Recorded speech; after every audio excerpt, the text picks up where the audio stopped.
surrounded with peace, leading with wisdom, your grace never ceases. We lift his name before your throne. Your strength will stand, your truth be shown. Lord, protect our president, give him strength, make him steadfast, guide his voice in truth and light, lead him on through day and night.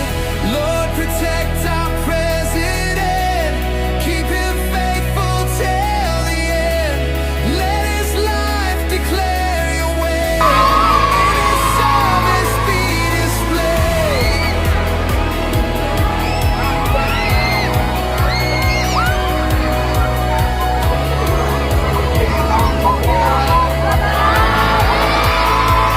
When trials surround him, make him stand tall. Your spirit within him, greater than all. Anchor his purpose in mercy and truth. A leader anointed, devoted to you. We lift his name before your throne. Your strength will stand, your truth be shown. Protect our president, give him strength, make him steadfast, guide his voice in truth and light, lead him on through day and night. Lord, protect our president, keep him faithful till the end, let his life declare your way, in his service be displayed.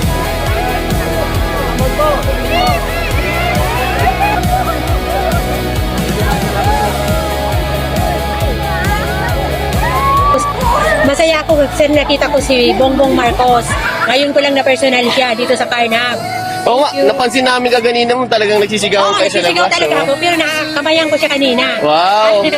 Ma'am, first time po ba na mayroong presidente yung bumisita rito? Opo, maswerte nga si Principal Pongan kasi ngayon lang siya na bisita ni President Bongbong Marcos. Oh, mensahe niyo po sa ating Pangulo. Salamat President sa pagbisita mo dito sa Carnag para makita mo yung mga nasirang kwarto para mapaayos ka agad-agad ngayon na school end. Ano yung sinisigaw niyo po kaganina? Papakita mo yung sinisigaw mo kanina, nakita ko kayo eh. Bongbong Marcos, thank you very much. Thank you! Give him strength, make him steadfast, guide his voice in truth and light, lead him on through day and night. Lord, protect our president, keep him faithful till the end, let his life declare your way, in his service be displayed.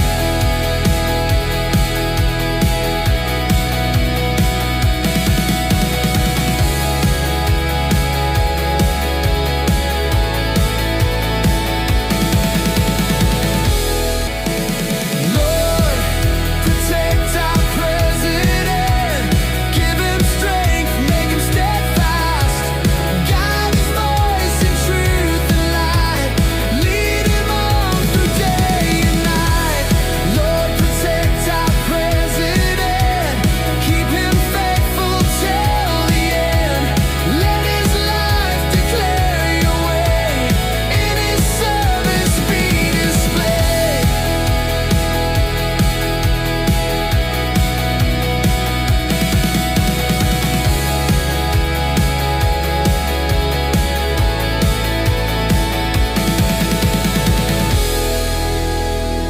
Natin na ang Albay, ang Bicol, palagi tayong dinadaanan.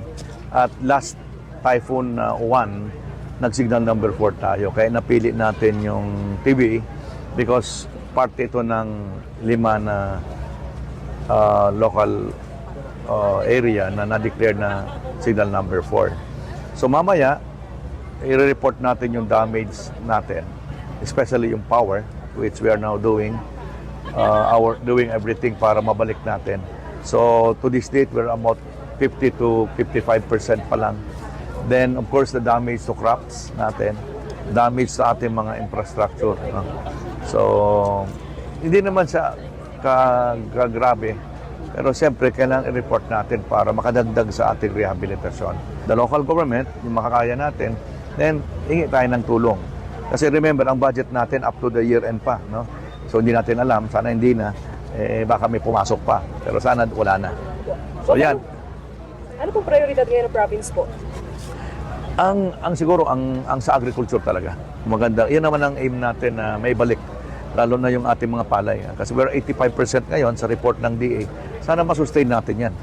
Alam ko na masaya ang Pangulo na makita niya ng Albay is now 85% sufficient sa rice production, which I'm aiming the next 3 years.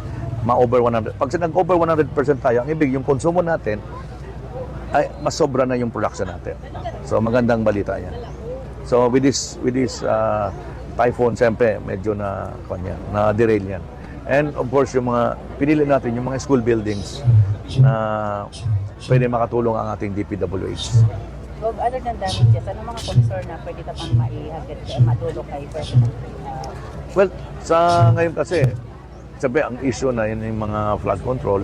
Ako kasi, in my initial assessment, marami tayong hindi tapos, lalo na yung mga farm to market road. In Batan, in Cagaray, saka in the mga coastal ng 3rd District. Yun sana kasama si Secretary para mapulong natin ang DPWH na mapunduhan na or ano ba talaga, bakit hindi pa tapos, no? Nang sabi nila billion. Yan ang siguro ang concern nila. Thank you. Units, itong mga Starlink unit no, na deploy ngayon dito. Tapos kami naman po sa DICT, nationally, no, sa pangunguna ng ating Secretary Henry Roel Aguda, at saka sa partners natin sa Department of Education, kila Sec Sani Angara, we are targeting that by this year and the entire year of next year, 100% connected na po ang mga schools natin. When you say about 100% connected yung mga schools natin, yung mga schools na walang mga internet connectivity ay bibigyan po ng internet connectivity ni DICT at saka ni DepEd. Sa pamamagitan ng mga low Earth orbit or yung mga tinatawag natin na mga LEOs, no? May mga technology na available na very sustainable din. Kaya yun yung gagawin namin for the schools. Kasi you'd have to remember that the schools are not just schools. When it comes to disaster, they're also the shelter of the people that are actually in the nearby areas that need shelter, no? So very important yung service continuity natin, very important yung communications line natin, kasi in the first 1 hour after the typhoon, they need to confirm that they are indeed safe, no? So one way of knowing that is that you have a way to communicate even to the region, even to the provincial office that you are safe. November 9 po, nagkaroon tayo ng malakas na bagyo, yung Typhoon Uwan nga po. Bali nasira po ang ating mga classrooms dito po sa Cararayan Elementary School.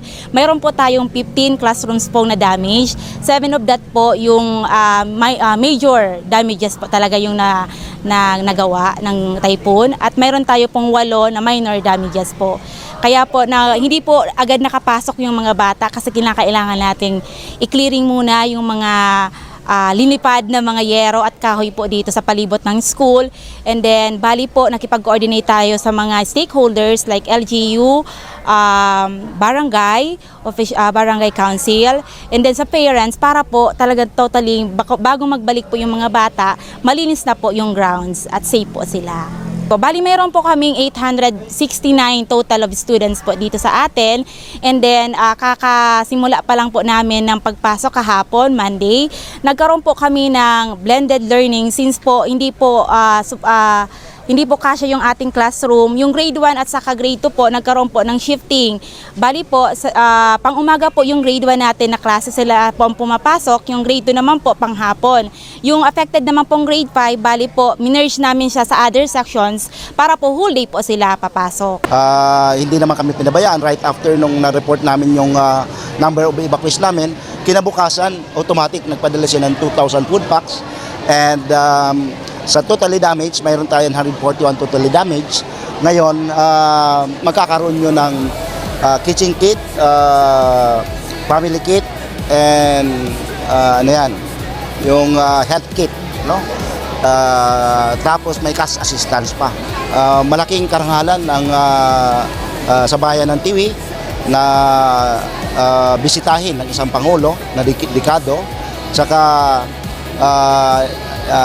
we hope na itong effort na to makarecover, saka inspirasyon namin na kami makarecover, saka yung mga darating na sakuna or kalamidad, we are prepared already.